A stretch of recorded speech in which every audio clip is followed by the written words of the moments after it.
Welcome to another episode of Simply Bitcoin Live, or your number one source for the peaceful Bitcoin revolution with card-breaking news, culture, manic warfare. We will be your guide through the separation of money and state. Crazy last couple of days. Binance was sued by the SEC on Monday. This was not a coincidence. Came out on Tuesday that Coinbase, which is a publicly traded company in the United States, is also being sued by the SEC for selling unregistered securities. Today's going to be a very special show. I actually brought on a fellow co-worker of mine from Swan Bitcoin, the man, the myth, the legend himself, Terrence. He has a legal background, and he's going to be explaining and talking a lot about what the legal ramifications of this are going to be. And I think a lot of people, they see the headline news, but they don't understand how long this process actually takes out, like how long these lawsuits take to play out. So Terrence is going to explain some of that today. So very happy to have him on the show.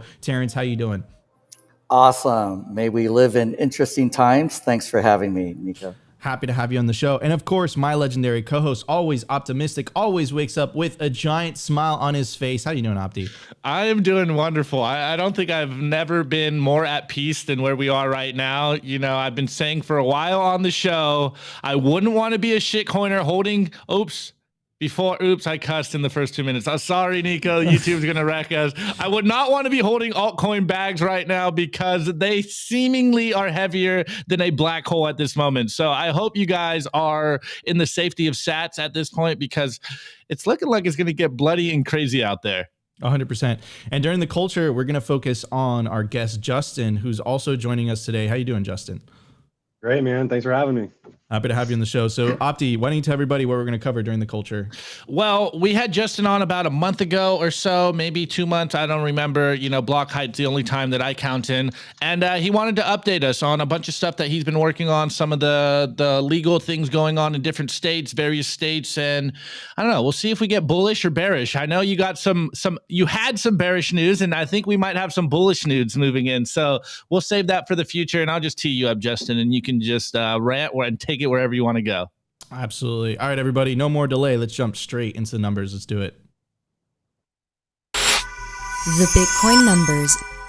Brought to you by Nodl. At this point, you should be running your own Bitcoin node. If you don't use your own Bitcoin node, you're trusting someone else's. Run your own version of Bitcoin Core, the Lightning Network, Whirlpool, and Dojo, all from the comfort of your own home. And if you're a digital nomad, you have absolutely no excuse, because now you can run a Nodl through a virtual private server. Visit nodl.eu today. All right, guys, I also want to tell you about the largest Bitcoin conference on the face of the earth, Bitcoin 2024. That's right. It's not going to be in Miami this year. It's going to be in Nashville, Tennessee. The year of the halving is going to be Bitcoin 2024. The largest Bitcoin conference on the face of the earth is going to be in Nashville, Tennessee. It's going to be from July 25th through the 27th. Take advantage of the early bird tickets. GA is only going around for $299. Industry days for $749. And if you're a whale, you can get the whale pass for $4,499. And you can take advantage of the promo code simply to get yourself a big discount. At the time of recording, the Bitcoin price is $26,150, sats per dollar 3,824, block height 793,144, reachable Bitcoin nodes 17,096, blocks to halving 46,856, halving estimates April 20th, 2024, total Lightning Network capacity 5,339 Bitcoin, capacity value $139 million US dollars, realized monetary inflation. My favorite stat out of all of this, because it takes fiat currencies to absolute school, 1.76%, and the market capitalization of Bitcoin currently, it's at $507 billion with a B. Before we jump into the news, I want to play this clip by a friend of ours, the founder of Azteco, Beauty On. Absolutely love his work, love him as a human being as well. And he's commenting on this video of Opti's ex-girlfriend Christine Lagarde, and here's some original thought from Beauty On. He says, inflation is an increase in the supply of money, and the supply of money is under the direct control of the state. They will do and say anything, including that inflation is caused by phases of the moon, to distract people from grasping the truth. Absolutely vile. Let me play the clip from Christine Lagarde, and then we will respond to it. Contribution of profit to inflation, which had gone a little bit missing for a very simple reason, which has to do with the fact that we don't have as much and as good data on profit as we do on wages. I think that, if I had the choice, I would like to improve our data on profit on an aggregate basis, as well as on a more granular basis, to really fully understand and appreciate the transmission of the cost push that was suffered by many corporate sectors into final prices. We have observed late in 22 and certainly early in 23 that over the course of the year 2022, certain sectors in particular of the economy had taken advantage of, as you said, the mismatch between supply, constrained by bottlenecks, and demand, enhanced by recovery, and a situation of everybody is in the same position. We're all going to increase prices, which can be concerted practice, which can be just market-driven practices. And in those circumstances, those sectors have taken advantage to push cost through entirely without squeezing on margins, and for some of them to push prices higher than just the cost push that would have resulted from the imported inflation. I think that it's important that competition authorities could actually look at those behaviors, and I would certainly regard that as perfectly called for in order to fully understand and appreciate the legitimacy of some practices or the concerted practices if they apply. That is absolutely freaking insane. Inflation is caused by profits. And at the very end, right, the totalitarianness kind of slipped out. It kind of came out. It's like, we kind of have to rail that in. We have to look into regulation somehow because, they can't be profit gouging. This is crazy. That's a cause for inflation. But we all know as Bitcoiners, the cause for inflation is because they printed more money, right? And it's exactly what Beauty On said. This is absolutely vile stuff. Terrence, what are your thoughts on this when you're hearing Christine Lagarde? If you want to look up the definition of gaslighting in a dictionary, that video will pop up if that dictionary has video. Anyways, Terrence, what are your thoughts on this, man? So there's a term, highly regarded, in Bitcoin, which means highly. Are we allowed to say the word, or is the YouTube gonna? We prefer that word is that's one of the words that cannot be spoken. Yeah, that's what I thought. So, I thought it was so clever back in the day when I came up with highly regarded, but then I was like trying to figure out on Twitter if I was the first one to come up with that. But no, many people had come up. So she's highly regarded. I don't really pay attention to what she's saying. There are often hilarious tweets from whoever is running the ECB Twitter account. They just say very stupid things sometimes. But yeah, these fiat people, they do not have your best interests in mind.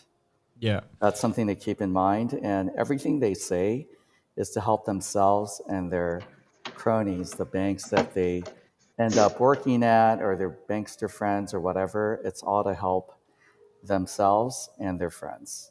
100%. And also like the complexity of the language, like trying to like kind of beat around the bush, not really saying the quiet part out loud. We played you a video, guys, of Christy Friedland, or Erica Friedland, I think is her name, right? And she was right next to Trudeau, and she was the one that made the announcement to freeze the accounts of Canadians.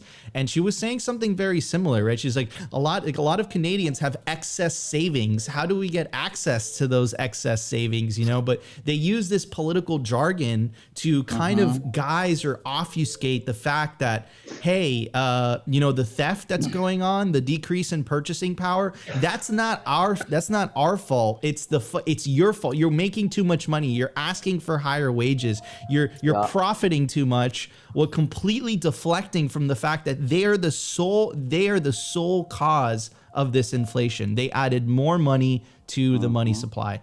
Anyways, I want to get Justin's take, and then we'll move on to Opti. Yeah, that's incredible. I think I saw someone in the chat say word salad, completely obfuscation. And I think it's maybe highlighting that they're losing control of the narrative and the actual mechanics of what's going on here. And just another phrase that caught my attention that I think is actually just kind of disgusting in terms, just reveals their mindset, is competition authorities, right? Like, who is the competition authorities? Who are the ones that are in charge of dictating, what free market principles are allowed to arise and what companies can charge for products and how much those products should cost? I mean, it's Soviet style to the worst. And sorry, Opti, but she's not my favorite. Yeah, Opti, what were you thinking when you dated Christine? Like, did you know these things? I've told you guys before, I tried to get close to the Cantillon insider effect. It didn't work out. I couldn't last. No, but guys, for real, it's like, this is why I dumped Chrissy, because everyone knows that inflation is caused simply by the expansion of the money supply. And she continues to spew these word salads to confuse the everyday person. And this is something I could just never agree with. I really tried to get close to the money printer, but I have principles, and my heart couldn't withstand all of this highly regarded talk. Because guys, like, being serious, and now she's seeking revenge. Being a little serious, it is absolutely amazing that Christine Lagarde continues to have these word salads to cover for theft on a global level and absolutely gaslight the average person out there. I say it all the time. Keynesian economics is complicated on purpose. And this is one of the reasons why I really do love Bitcoin and Austrian economics in general, is because it simplifies everything. And you don't have these mental knots where you just get confused and you don't understand what's going on. I say it all the time. If I can understand it, then I know you can too. But like Terrence said, the unproductive class does not have your best interest in mind. And I think this is something that we just try to continue to beat down in people's minds continuously on this show. It's like, think for yourself, opt out of this madness, save in Bitcoin, because the fiat world is literally designed to steal from you. And it's incredible that most people don't understand this, and only Bitcoiners are the crazy ones that are continuously talking about this. Because it's so simple once you unplug from all of the word salads, all of the buzzwords. It is super simple. Fiat is literally designed to steal from you. What do we always ask, Nico? Why are we being forced to use a money that is designed to steal from us? And this is the status quo, and this is the type of gaslighting that the everyday person has to deal with, coming from corporate press, from politicians, from central bankers. It's absolutely atrocious and disgusting, and this is why we're Bitcoiners. Take back your money, opt out of this madness, save in Bitcoin, take Bitcoin into self-custody, and you don't have to listen to these lizards on the screen in scarves. Come on. And I just want to add to, to the end part of what Opti was saying about the corporate press. Like, you have to understand, guys, the internet has empowered us individuals. You are the media now, right? So Terrence has a pretty big Twitter following.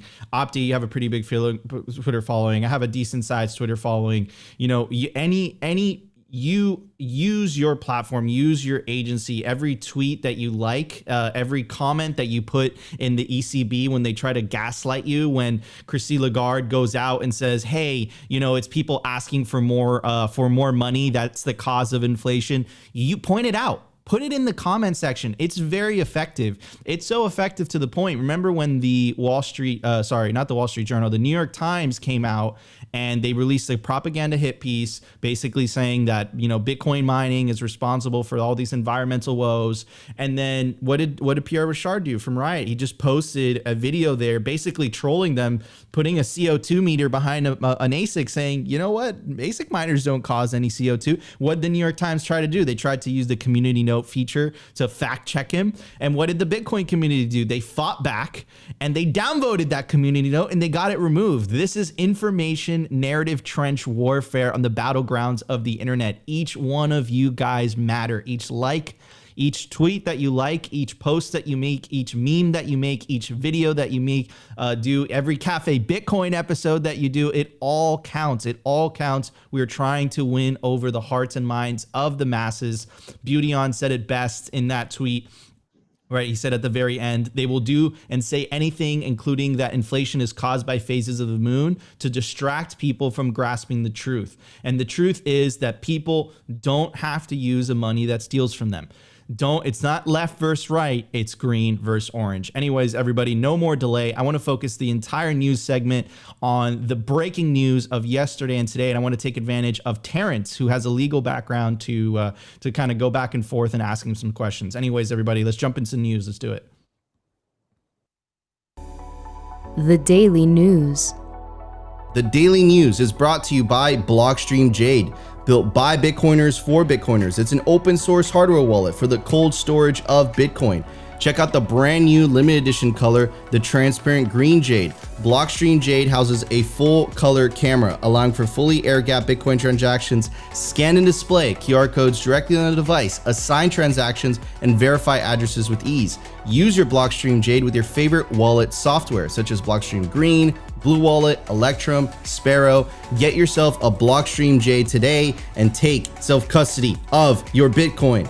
All right, guys, before we jump into the news, I want to give a shout out to our sponsor, the Orange Pill app. The Orange Pill app is building the social layer for Bitcoin. As crazy as this sounds, without the people, Bitcoin is just ones and zeros. Bitcoin is the people. Bitcoin is you, it's me, it's Opti, it's Satoshi, it's Terrence, it's Justin. Download the Orange Pill app for iOS or Android and connect with other Bitcoiners in real life today. Find other plebs that live near you, and you can go into the app totally anon and search for other Bitcoiners by common interests. Orange Pill app is also the world's biggest repository for Bitcoin-only events. If you want to meet Bitcoiners in real life, this is the app for you. We really appreciate all the messages that Opti and I are getting. Download the Orange Pill app today. Connect with other Bitcoiners in real life. In real life, it's real. You know, I know that everyone's just kind of hanging out on Twitter and doing all this stuff, but it's important that you do things in real life as well. Anyways, Get off the Black Mirror.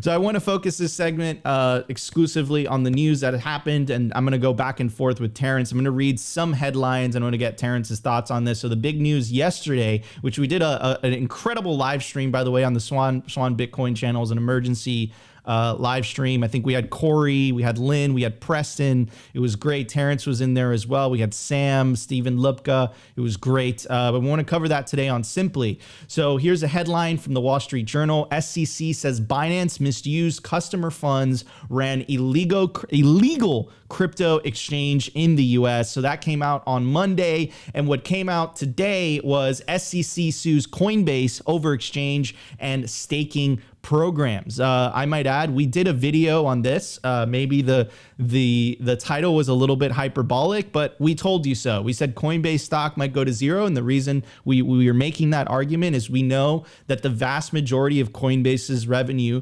comes from unregistered securities, and that's what the SEC came out today and said, that Coinbase is selling unregistered security. So before I hand it on to Terrence, let me break down the four key complaints from the Coinbase lawsuit. Shout out to Eleanor Tourette, who broke it down.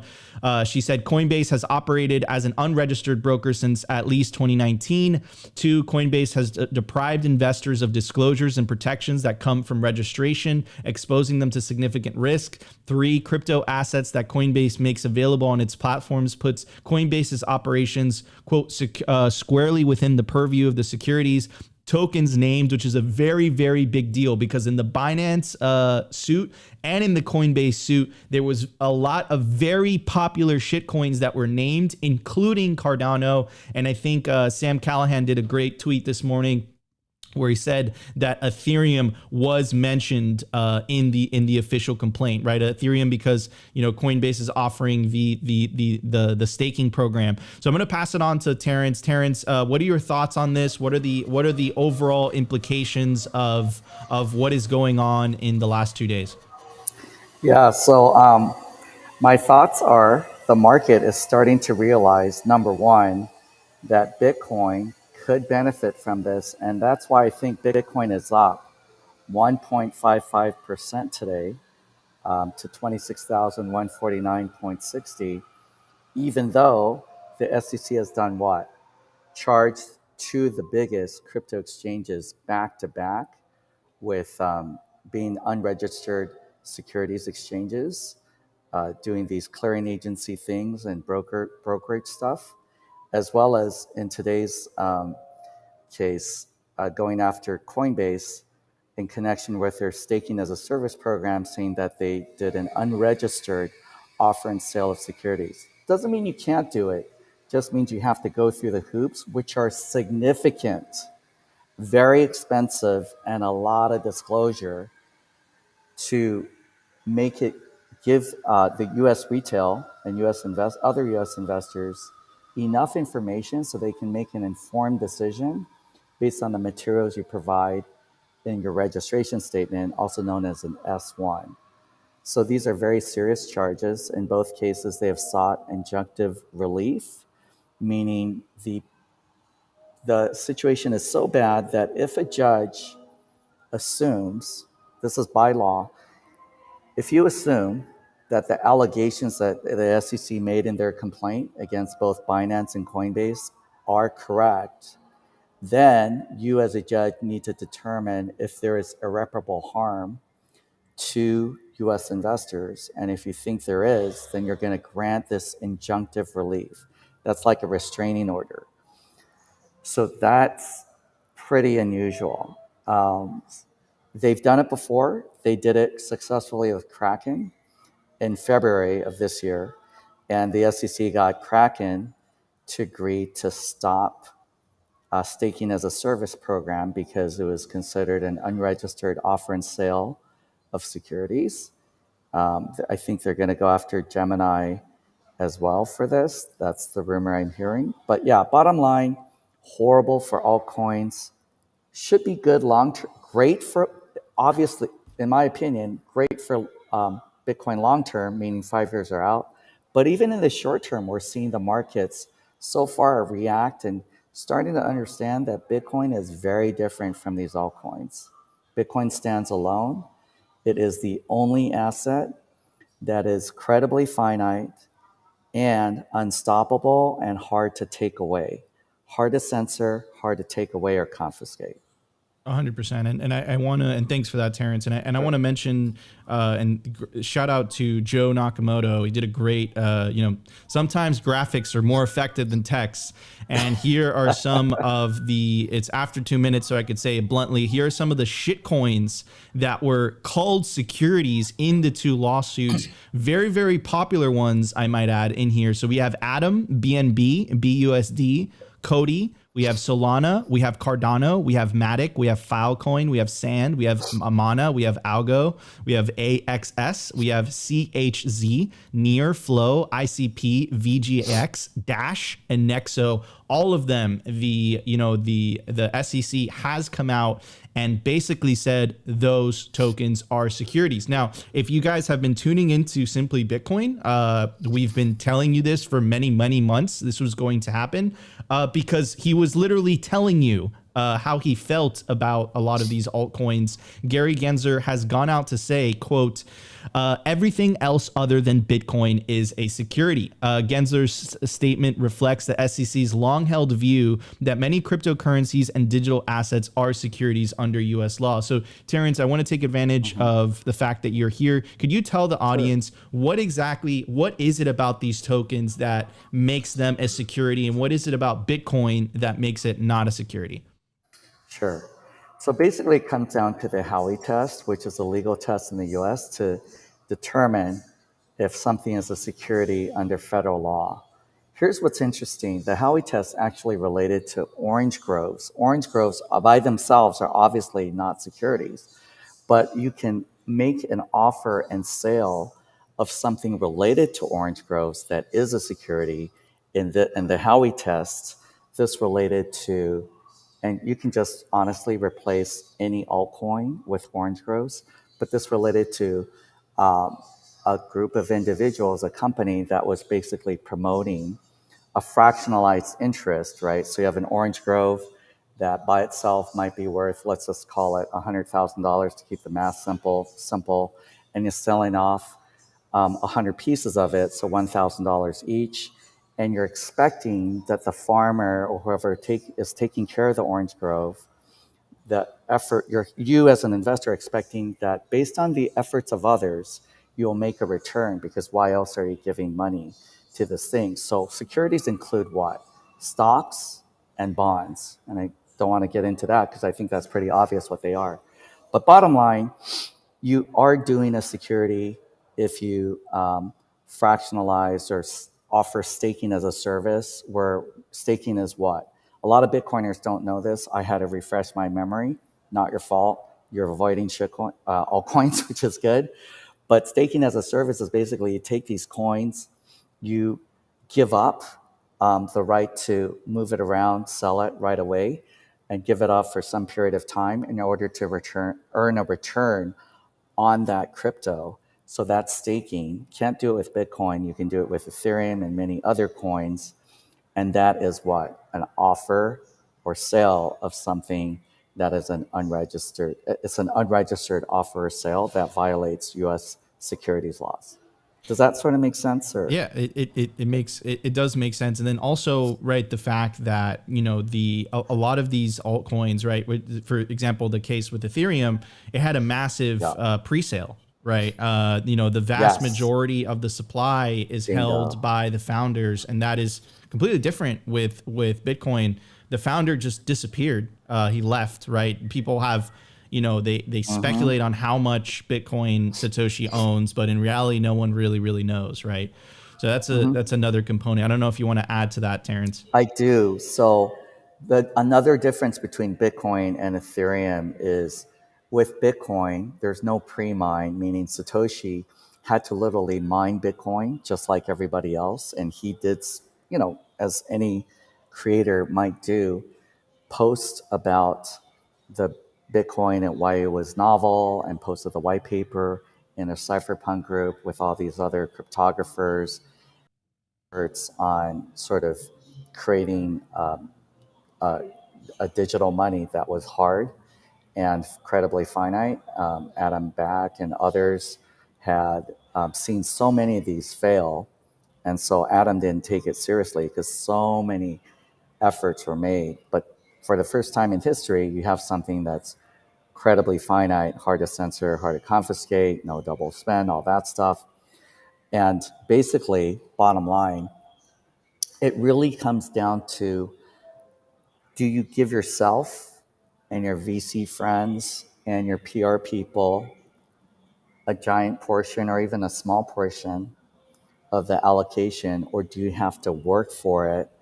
And once you publicize it, even though only a small number of people know about it, you're still giving the world a chance to find out about it, and anybody can mine Bitcoin back in the day. So that's why it's not a security, because the security just has 4 simple elements. I'll just go through them quickly. This is the Howey test. Number 1, investment of money.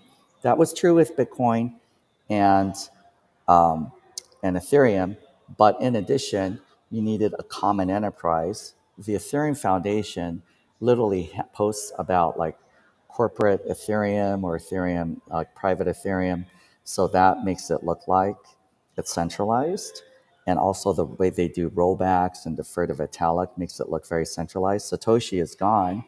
So maybe it started a little bit centralized, but now it's quite centralized. And then there's an expectation of profit based on the efforts of others. Those are 3 and 4. So I think with Ethereum, it was a security. It became less of a security, but because of lobbying and all their other shenanigans, buying off politicians and regulators by giving them jobs. But this would be done by people like Barry Silbert and Andreessen Horowitz, by giving them jobs at VC companies and Coinbase and other kind of Ethereum-related enablers. You have this co-option of U.S. elected officials and regulators and prosecutors. And so they're not going to go after Ethereum at this point realistically. That's why I think Ethereum has been, I hate to say this, but excluded from both the Binance and SEC lawsuit. Even though Ethereum staking as a service, the offer, the fractionalization of Ethereum, where you're kind of taking someone's Ethereum, your customer's Ethereum, Coinbase customer gives Coinbase the Ethereum. You earn interest on it. You give up some rights for a period of time. That is an offer and sale of something that's an unregistered security.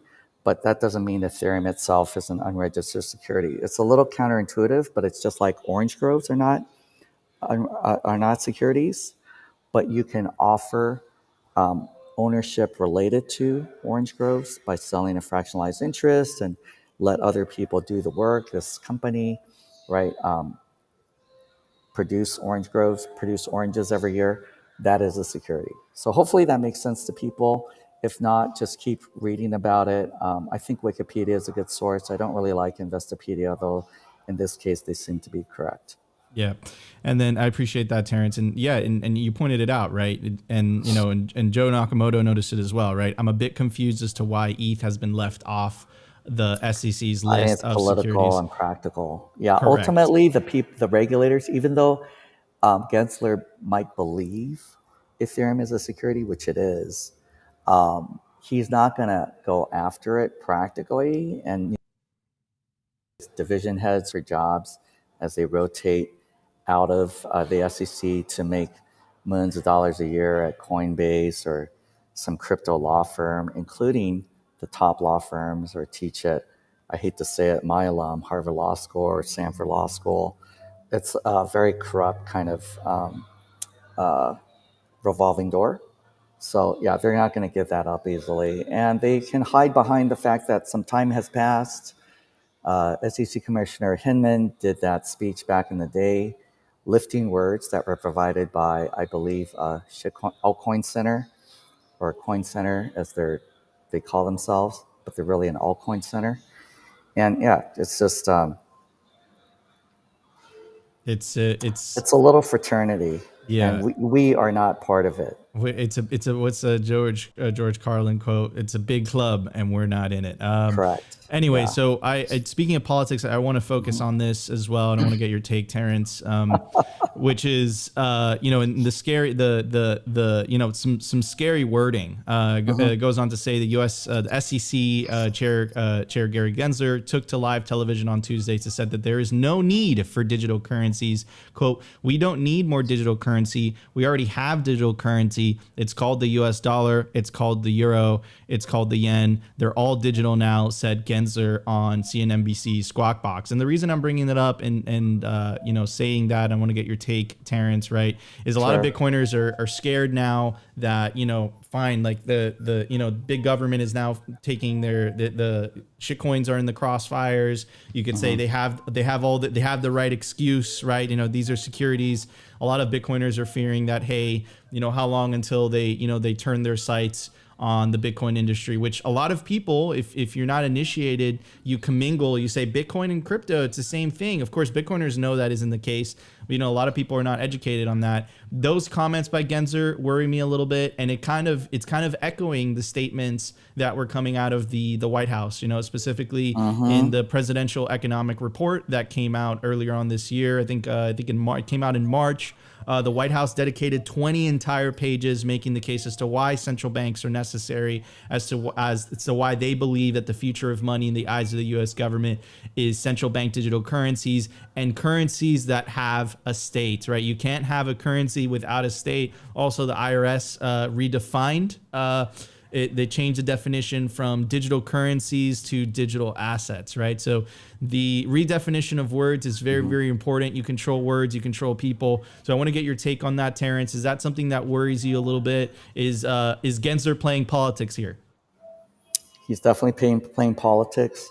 I wouldn't say worried. It's a cause for concern in the short term. Look, long term, it's Bitcoin's race to lose. It's not guaranteed, but long-term Bitcoin looks incredible because it's credibly finite, hard to stop, hard to censor. And nothing else is like it. It's divisible, you can self-verify. Gold is highly regarded because, you know, I don't know if some folks in China or Russia or wherever are making gold bars that are gold plated with tungsten underneath with the exact same density, look and feel, and kind of, you know, feels the same in your hand. I've touched gold coins by people who are kind of gold bugs. And I'm like, I have no idea what's underneath this, what could be gold plating. So bottom line, yeah, cause for concern in the short term. Long term, it's Bitcoin's race to lose. And as long as we stay focused, keep our eye on the ball, it should be okay. Meaning we continue to support Bitcoin devs to do what? debug, right, the code, and maybe work towards privacy on layer one, we should be fine. But back to Gensler, yeah, I think he's being a political animal. He left out Bitcoin. I wonder if the IRS is changed it to digital assets so they could go after or just kind of have a broader reach that, maybe Bitcoin is not considered digital currency because some of us might argue that it's really a digital asset right now, meaning store value, not ready for unit of account or medium of exchange. Also, if you think about most currencies, right, they tend to preserve their short-term store of values. So the US dollar is popular in Argentina, Venezuela, and other hyperinflation countries. Why? Because the US dollar tends to be worth the same day to day, even though long term or even in the course of a year, it debases and devalues. Constant debasement and devalue, but over 24 hours, it's not going to really change that much compared to Bitcoin, which is highly volatile in US dollar terms, or other current, kind of national or state issue currencies, fiat currencies. They tend to go up and down quite a bit, like Bitcoin and other crypto. Yeah, and it's kind of like this, it provides this false sense of stability, right? Correct. For an Argentine, It's a slow bleed. It's a slow bleed, right? For an Argentine, the US dollar, yeah, it's maintaining value, right? Yeah. But if you zoom out a little bit, no, it's not. Fiat currencies are designed to go down and to the right, while Bitcoin is designed to go up and to the right. Correct. Anyways, Terrence, thank you so much for joining us today. Terrence, by the way, is a managing director at Swan. If you're a high net worth individual, please reach out to Terrence. I'm assuming, Terrence, your Twitter DMs are open. You can contact him. Twitter DMs are open at TY on Clubhouse.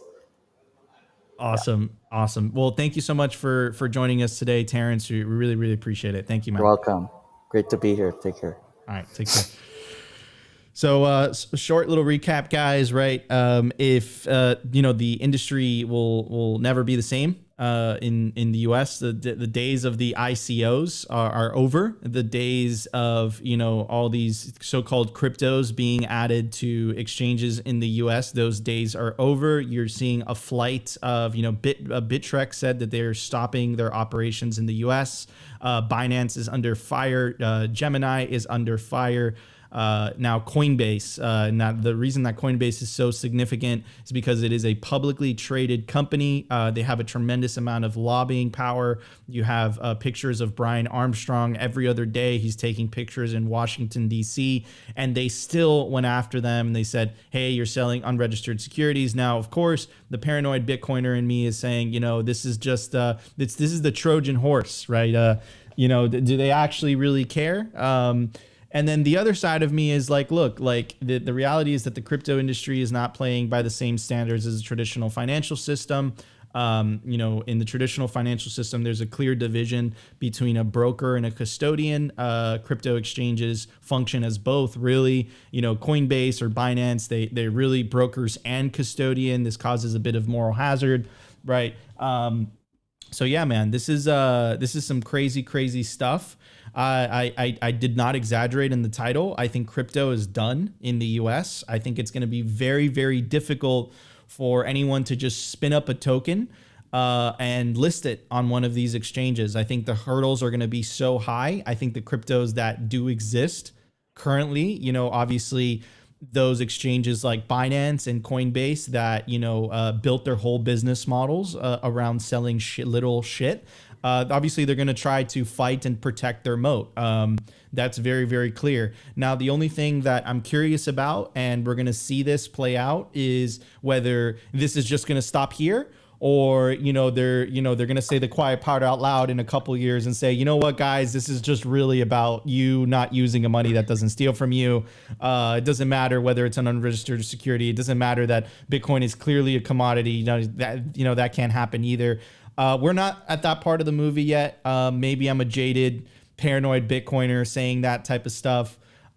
Maybe they're just holding, these exchanges in this industry to the same standards as the traditional financial system. We shall see. what happens. But one thing's for sure, we're simply Bitcoin and we will stay on top of it. Anyways, Opti and Justin, I want to get your quick takes before we move on to the culture segment. Yeah, well, before I get called a statist by everyone in the audience, I do not want to cheer on, nor am I a fan of regulations. But we all know, as Bitcoiners, there is Bitcoin and there is shit coins. Like, I think this is a defining point in the story where we've been talking about this for a while, and it is separating Bitcoin from crypto. And it's just absolutely hilarious to see all the shitcoiners out there being like, hey, bro, like, we're all in this together. It's attacking the industry. And it's like, dude, we are not going to continue to give you cover so that you can scam people. There is Bitcoin and there's shitcoins. And Bitcoiners have been saying this for a long time. And we are not all in this together. If your shitcoin was really decentralized finance, why are you so scared? Your shitcoin should not get wrecked here, but it will, because there's a foundation or a CEO or a corporation or a business that can't be shut down. So, again, I've been saying it for a while and probably months now. I would not want to be holding shit coins. And if you are, today may be a good day to dump your bags and just go all in on Bitcoin and understand why we are all Bitcoin, or simply Bitcoin. And then on Gary Gensler. We've been on this for a while and have gone back and forth on whether Gensler is a Bitcoin maxi, or whether he's a friend or an enemy. But I think it's becoming very clear that Gary Gensler is not our friend. He's a fiat maxi, playing cover for the banks, as far as I'm concerned.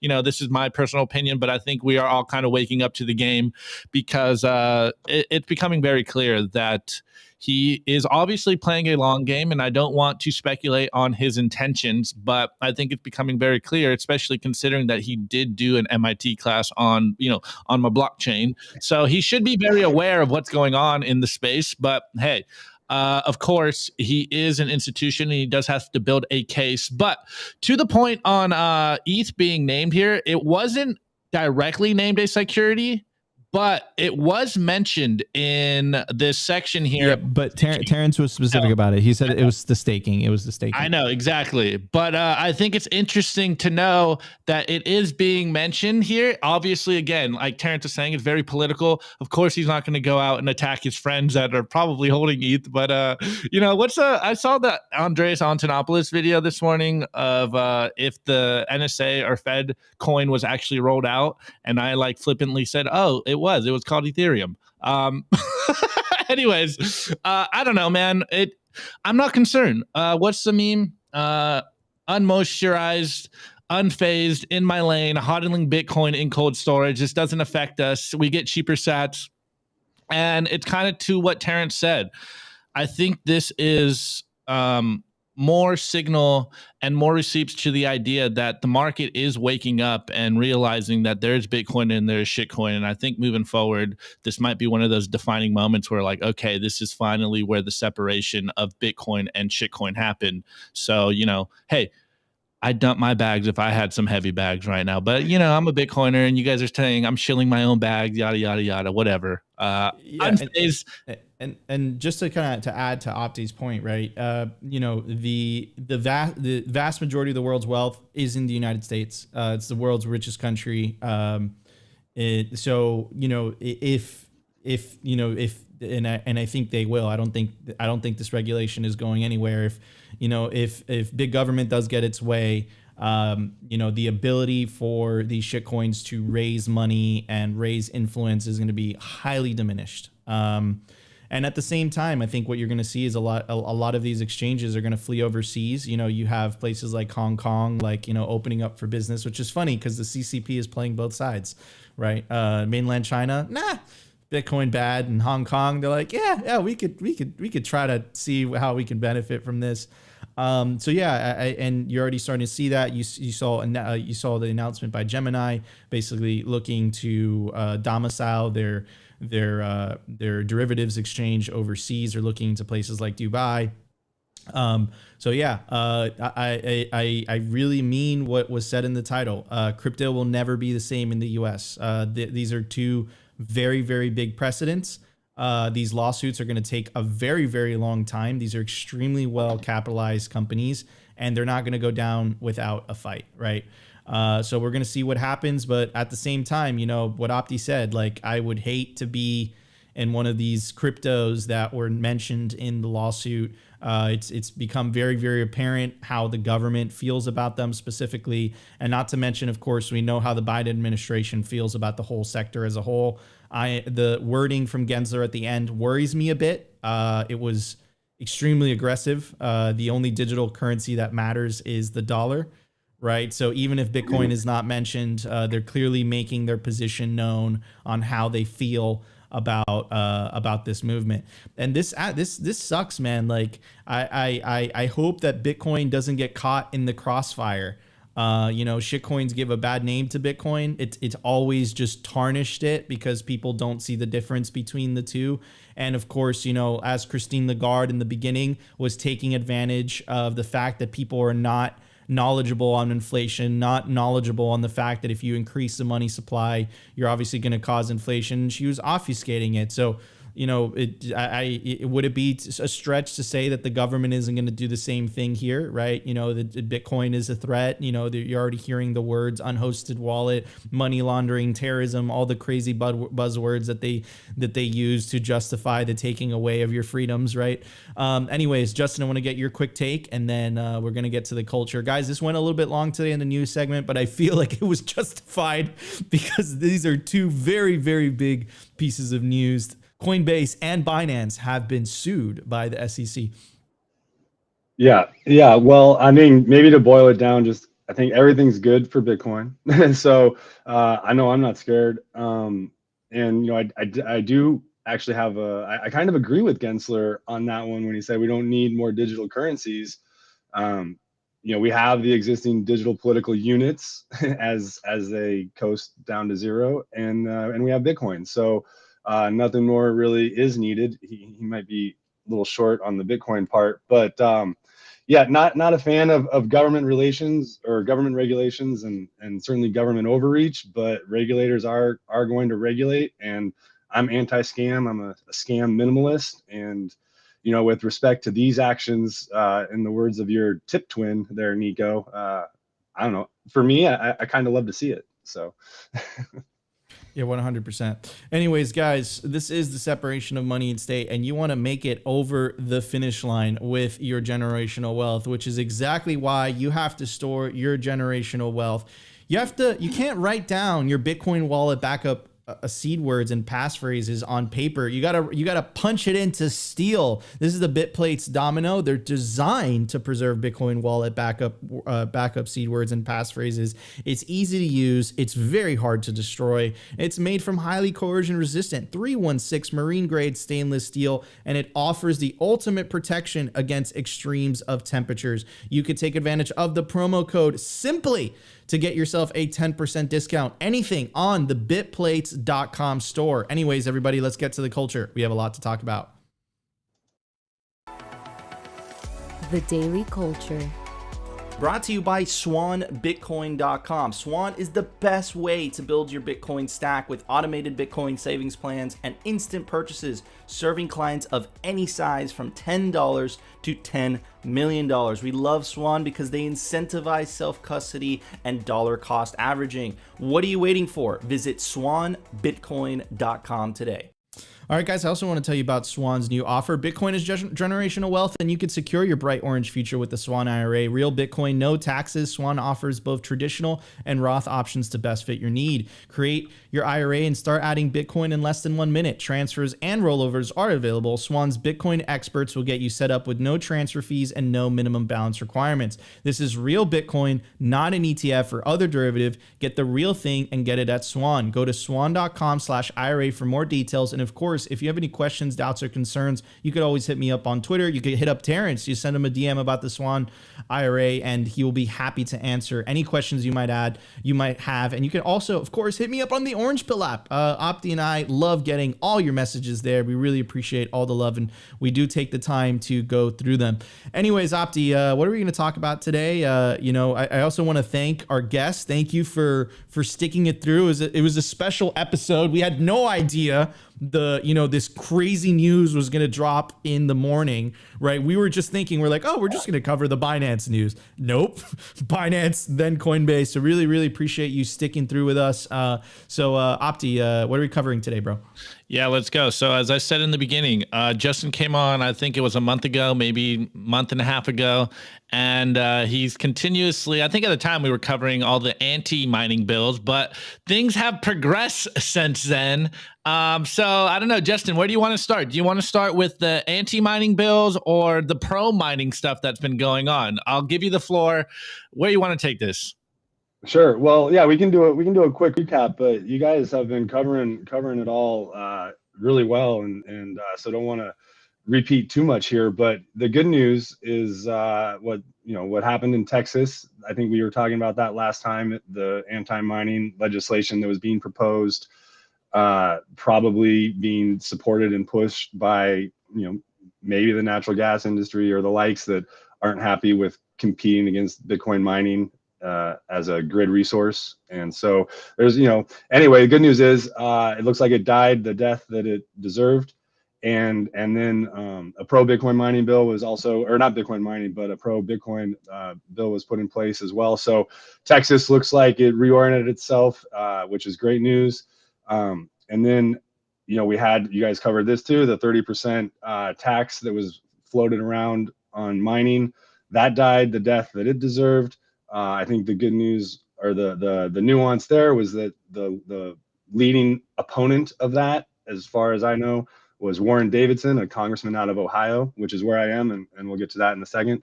But it's good to see there's congressmen, congresswomen, senators that are willing to fight for this industry, for this technology, and couldn't be more bullish in that regard. I think, just to sum it up as well, or to end it here, we have also seen the passage of right to mine bills in Montana and in Arkansas, and we're going to see probably a few more here.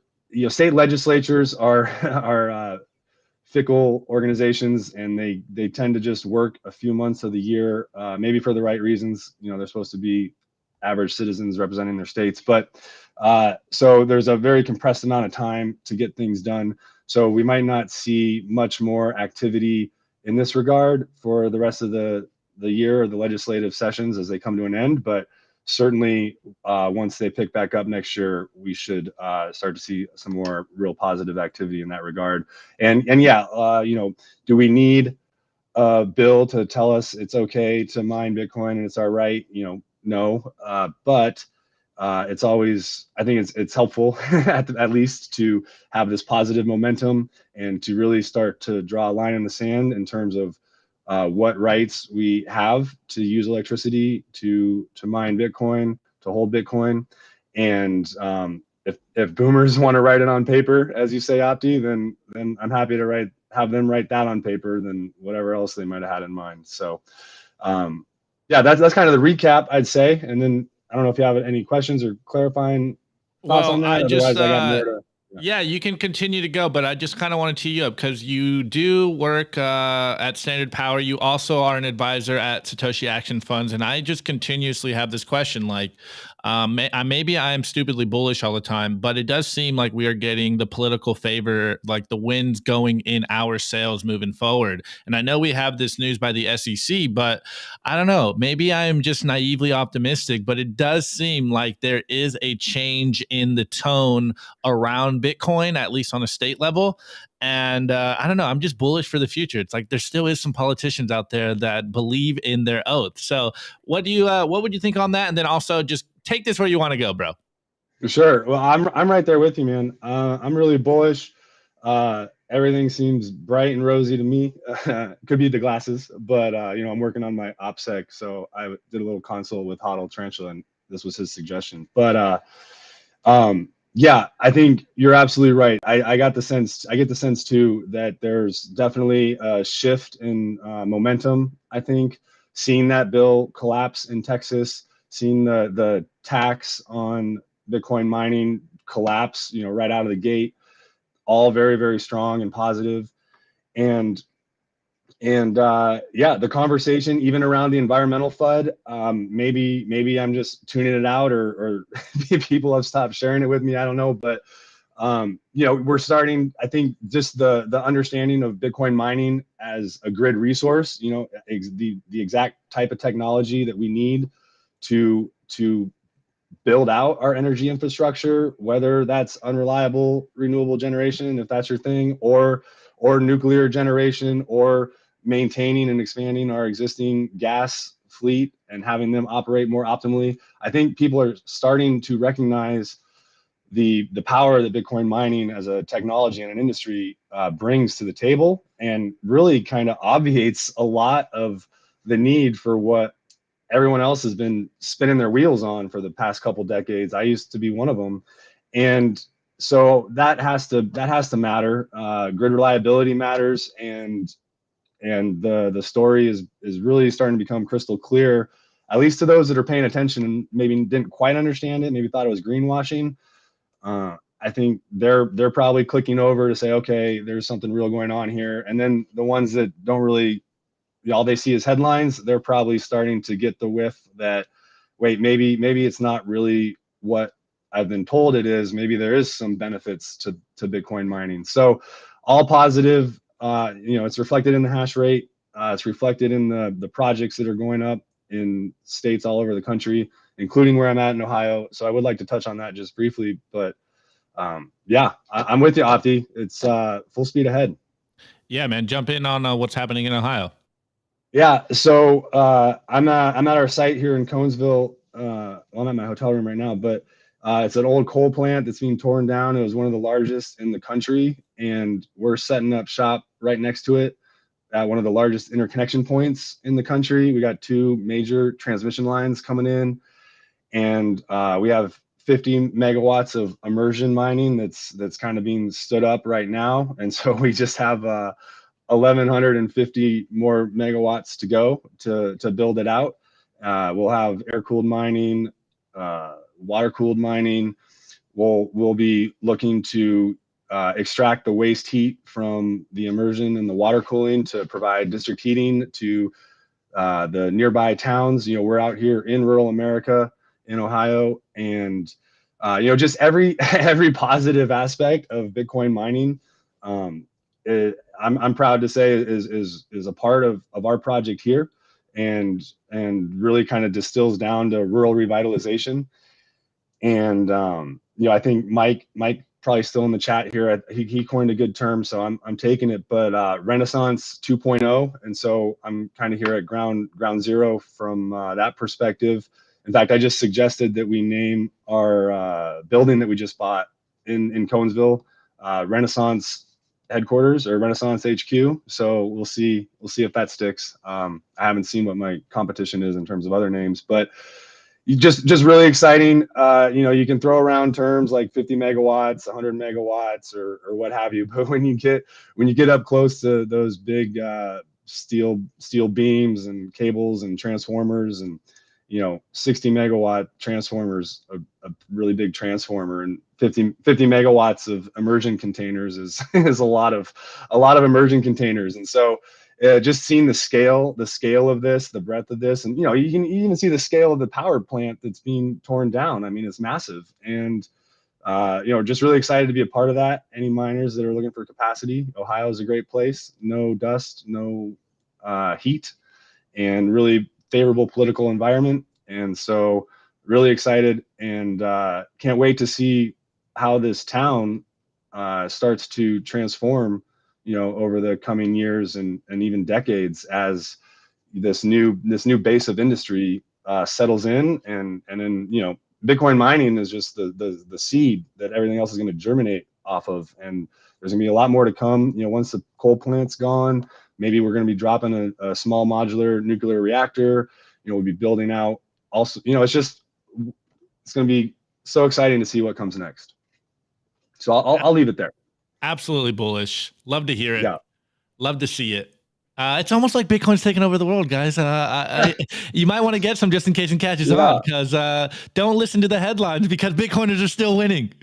Nico, I know we're running late, but we have to get to the meme review today. Like, we have to. Yeah, 100%. All right, everybody, let's get to the meme review. Let's do it. The Daily Meme Review. Brought to you by Kaboom Racks. I get this question all the time. Nico, where should I buy Bitcoin miners? The answer is Kaboom Racks. It's the best place to buy Bitcoin miners. That's where you're going to find the best deals and the best prices. Start your mining utopia today. To check out their racks, you got to go to t.me/Kaboom Racks. Join their Telegram group and start your mining journey today. Kaboom Racks. Kaboom. Kaboom. Kaboom racks. All right, guys, you already know the deal. This is the meme review. This is your favorite portion Opti. of the show. Have you heard of Kaboom racks? Have you heard of Kaboom Racks? No, I haven't. You want to talk about it? Yeah, you got to check out my racks. Kaboom Racks. All right, guys, this is the meme review where you send us memes on Twitter. Tag me on Twitter. Send them into our Telegram group.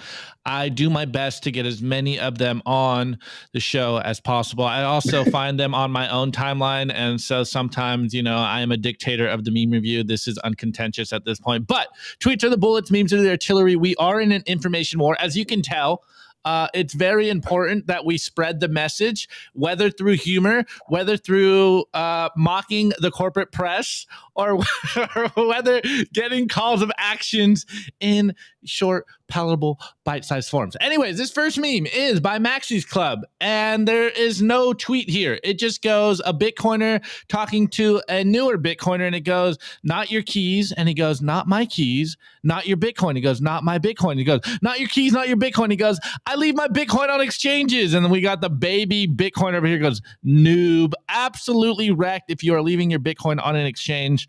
As you can tell, there's a lot of blood in the water. I would take my Bitcoin in cold storage as quickly as possible. Anyways, this next meme is by the Bitcoin therapist. Shouts out to the therapist. He's absolutely killing it. The Bitcoin maxis are always right. And he goes, Bitcoin maximalists watching the SEC sue Binance. And I don't know what movie or show this is from, but they look like aristocrats looking down upon all you shitcoiners that are doing bad things by shitcoining. Do not shitcoin. It's bad for you. Anyways, this next meme is by Super Fat Arrow. And it's actually a comment on NVK. And he goes, fuck the shitcoining and Brian for sandbagging Bitcoin for so many years, but seeing the state lose in court would be epic. And we got the Squid Games meme here where it's Bitcoiners looking at a button and it goes on the one side, fuck Coinbase or fuck the state. Every Bitcoiner right now is like, which one is it? Which one do I hate more? Okay, this next one is by GG Smur4 on Twitter, and he goes, I love the smell of Coinbase going bankrupt in the morning, and we got the Apocalypse Now screenshot here, but it's got Gary Gensler's head on it, and he goes, I love the smell of Coinbase going bankrupt in the morning. Absolutely wrecked. Okay, continuing on the theme of Binance and Coinbase getting absolutely wrecked. We got hoarding stats here, and he goes, toxic maxis were right again. And we got the Terminator with Gary Gensler's head on it and laser eyes, and we got the little girl under the desk, and it's CZ crying, absolutely terrifying. Oh, I didn't see that. That's good.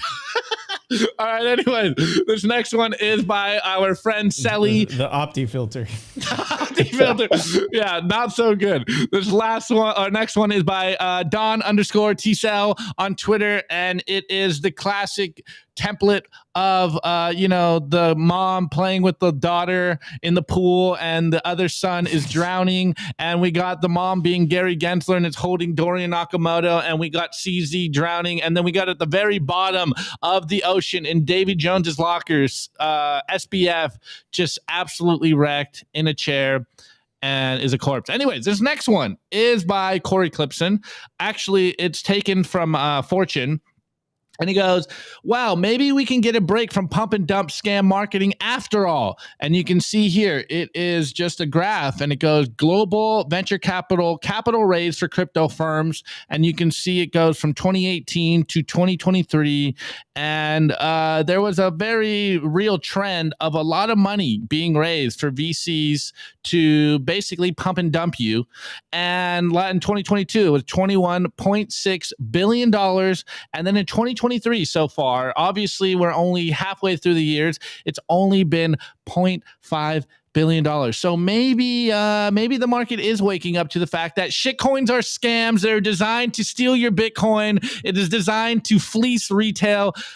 It is Bitcoin, not crypto. What happened to the use cases, man? Where did the use cases My use go? case, my blockchain is going to control the world. Anyways, drop your meme review score in the chat that way. and we will cover it live. But before we do that, Nico, before you hit the magical music. Oh wait, no. Do we give our meme? I don't know. Anyway, my meme review score for today is this fold pin of the honey badger. Oh. And look, he don't care. Honey badger don't give a F. Look how cool he's looking, almost as cool as Justin over there. Look at him. He don't care. I'm gonna give it a little tiny Coca-Cola bottle.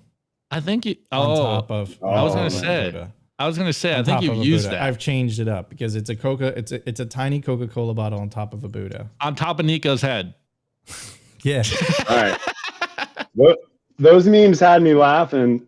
So I just ripped a brand new pack of the Series 2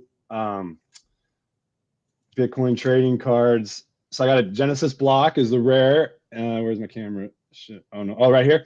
And then, but actually the real meme score is one I opened up last night. It's Corey Klippstein card. Oh, it's Corey 500. Duncan. It's Corey dunking, and we probably need to add a Binance logo and a Coinbase logo up there. So pretty excited about this. Corey one. called it. He's 5 for 5.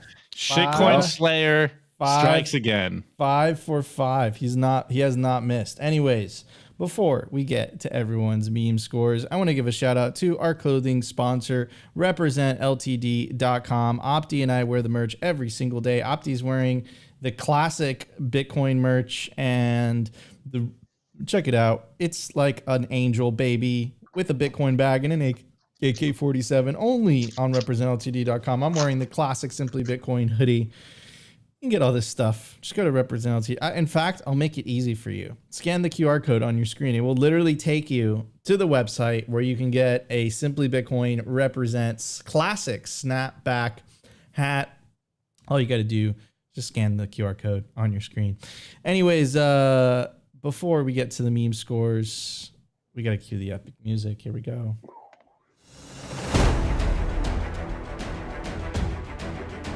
Bitcoin for Canadians. I give the memes Bitcoin pumping even without the shitcoin exchanges. Elaine, score, shitcoiners finally awakened, but Bitcoin and became psycho maxis. Very nice, very nice. Phil C, I give the memes no shitcoins left for the 2025 bull run.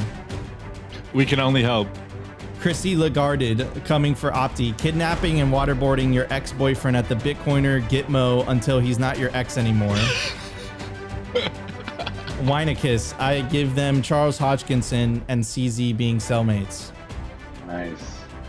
All right. Maybe there's more coming in, but the buzzer came. Buzzer. Oh wait, hold on. One more. Last one. T-Sally, CZ gives those memes a F you, Gary. Fuck Gary. Fuck Gary. Fuck Gary. Anyways, guys, thank you so much for joining us. Another episode of Simply Bitcoin Live. I want to give a very special shout out to our guest, Justin. Thank you so much for joining us. Why don't you tell everybody where they can find you on the interwebs? Yeah, well, I have a reasonable Twitter following. I'm working on it, Nico, so you can call me out next time. So on Twitter, JRekme5, and also on Orange Pill app, so you can find me there. I like to use that. And then just real quick, if you're in the Charlotte area, we're having a competition to win half of the remaining Bitcoin from the competition down at Bitcoin Miami there, Nico. And we're gonna be having a party in Charlotte on Saturday from 2 to 4. So if you're in the area, would love to have you out, and we'll see what we can do. So thanks again, guys. Appreciate it. Thanks for joining us, man.